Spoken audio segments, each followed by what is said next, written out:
Hi, welcome to my channel, and today is episode 2 of A Quiet Afternoon Vibes.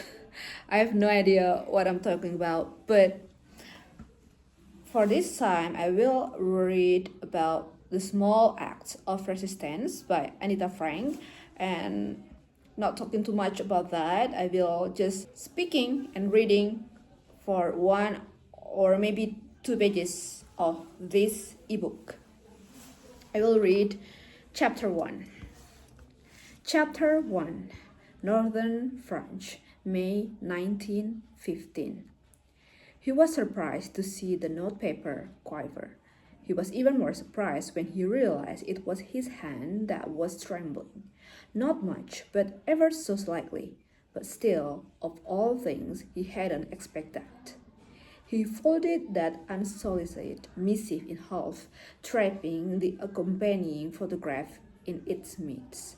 He had only given the black and white image of a fleeting glance.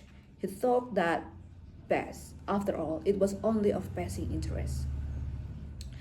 As he picked up its matching mauve envelope, intent of replacing the letter and forgetting all about it, he felt the weight of a further enclosure. He had noticed the envelope surprisingly substantial when retrieving it from the post, but he'd soon become so distracted by the content of the letter itself that he'd failed to investigate. Now reminded of it, and despite everything, mildly curious, he upped the envelope into his cupped palm. A silver medallion landed on his puckered skin, a linked chain slithering in its wake. He turned the disc over to discover its front was embossed with an image of Santa Christopher. He snorted a weary smile, tugging the edge of his mouth. But this moment of bitter amusement proved brief. With a resigned sigh, he returned the letter and the photograph to the envelope, dropping the medallion in after it. Swinging his legs over the side of his army issue coat, he sat up. He stared at the envelope, unsure what to do with it. In the end, he slid it under the pillow his head had just vacated. But it was not a case of out of sight, out of the mind. The unwelcome thoughts and memories the letter had provoked continued to plague him until his head turned tormented with the unpleasantness of it all. Forcing himself to rely, he pulled on his woolen boots and stood up, running his hand through his hair, hoping it instilled some order on in unruly waves.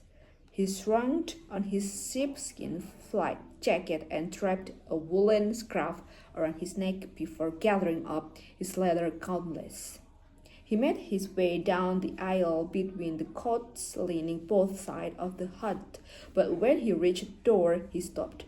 His fingers tightened in the door handle. He clenched back toward the pillow that still bore the faint indent of his head, then looked away, cursing softly before yanking open the door with an air of defiance. So yeah, that's the last line I read from this book, from chapter 1.